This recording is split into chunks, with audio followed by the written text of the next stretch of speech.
20 ममालिक के सरबराहान की मौजूदगी में डोनाल्ड ट्रंप ने शहबाज शरीफ का हाथ पकड़ा और माइक शहबाज शरीफ साहब के हाथ में थमा दिया।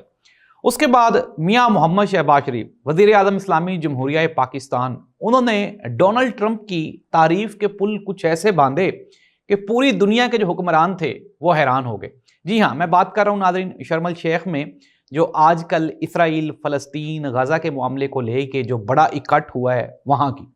और डोनाल्ड ट्रंप ने नाज़रीन इससे पहले मियां मोहम्मद शहबाज शरीफ साहब की मौजूदगी में हमारे जो field marshal general Syed Asim Munir साहब हैं उनकी तारीफ़ों के पुल बांधे और डोनाल्ड ट्रंप ने उनको अपनी पसंदीदा तरीन शख्सियत करार दिया। और साथ ही साथ उन्होंने कहा कि मुझे अफसोस है कि यहाँ पे जनरल सैयद आसिम मुनीर साहब मौजूद नहीं है। फील्ड मार्शल भी उन्होंने कहा my favourite field marshal. Donald Trump के बारे में नाज़रीन ये कहा जाता है कि डोनाल्ड ट्रंप का जो पसंद और नापसंद है वो दुनिया से मुख्तलिफ है और उसकी कुछ वजूहात भी हैं। नाज़रीन, पाकिस्तान को ये जो इतना प्रोटोकॉल दिया जा रहा है इसकी एक ख़ास वजह है और इसकी वजह एक तो ये है कि अमेरिका ने भारत को नीचा दिखाना है और दूसरा इसका एक और जो सबसे बड़ा रीज़न है कि इस्लामी ममालिक में पाकिस्तान दुनिया की वाहिद न्यूक्लियर पावर है और इसी वजह से इसराइल और अमेरिका को यह खदशा है कि अनटिल अनलेस जब तक पाकिस्तान इसराइल को तस्लीम नहीं करेगा